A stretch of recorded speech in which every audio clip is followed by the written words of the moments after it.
विश्व प्रसिद्ध बस्तर दशहरा लगभग 600 साल पुराना माना जाता है। बस्तर दशहरा का मुख्य केंद्र माँ दंतेश्वरी है। जैसे कि दूसरे जगह दशहरा मनाने के समय दशहरा का केंद्र में राम या रावण होता है, लेकिन बस्तर में जो दशहरा का केंद्र बिंदु है माँ दंतेश्वरी है। इसको देवी दशहरा हम कह सकते हैं। जहाँ तक बस्तर दशहरा की विभिन्न रस्मों की बात है, बस्तर दशहरा कम से कम 600 साल पुराना है और यहाँ पर रथ चलाने की परंपरा मैसूर की तरह है। और यहाँ पर क्या है, झार उमर गाँव और बेड़ा उमर गाँव के करीब 150 कारीगर रथ बनाते हैं परंपरागत अपने औजारों से।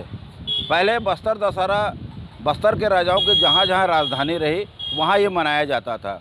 1773 में जब दलपत देव ने जगदलपुर को अपनी राजधानी बनाई, उसके बाद से बस्तर दशहरा नियमित रूप से करीब 243 साल से जगदलपुर में मनाया जा रहा है।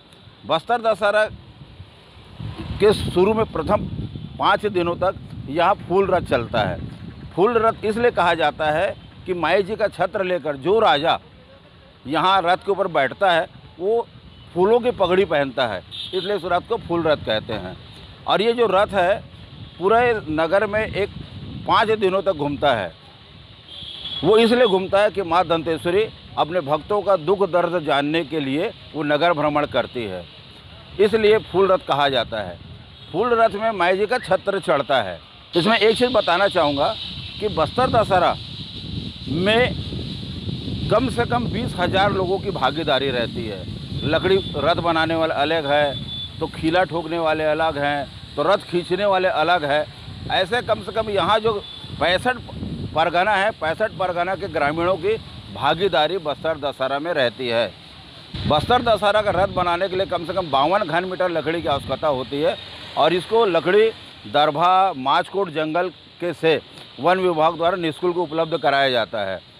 जब ये रथ का काम हो जाता है तो इस रथ को टेम्पल कमेटी द्वारा नीलाम कर दिया जाता है और इसको खासकर यहाँ के बस्तर में जो जेल है, जेल वाले इस लकड़ी को खरीदते हैं और उसको टेबल कुर्सी बनाकर विभिन्न सरकारी कार्यालयों में प्रदाय कर देते हैं। देखिए, बस्तर का जो दशहरा है वो मैं सोचता हूँ कि पूरे देश में सबसे पृथक है।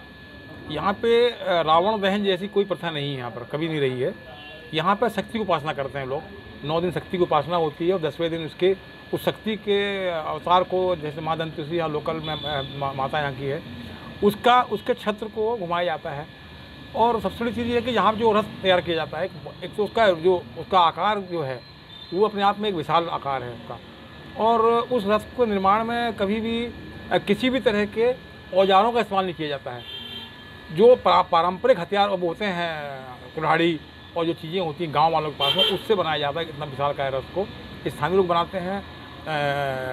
एक खास तरह की लकड़ी मंगाई जाती है एक क्षेत्र से। तो ये परंपराएं रही हैं और ये परंपराएं आज की नहीं, बहुत कई साल 100 साल हो गए इसमें परंपरा को चलते हुए, और आज भी ये आस्था और परंपरा कायम है। बस्तर के तत्कालीन महाराजा पुरुषोत्तम देव को जगन्नाथपुरी में रथपति की उपाधि मिलने के बाद हर वर्ष दशहरा पर्व के दौरान रथ की परिक्रमा शुरू की गई और आज भी यह परंपरा अनवरत जारी है।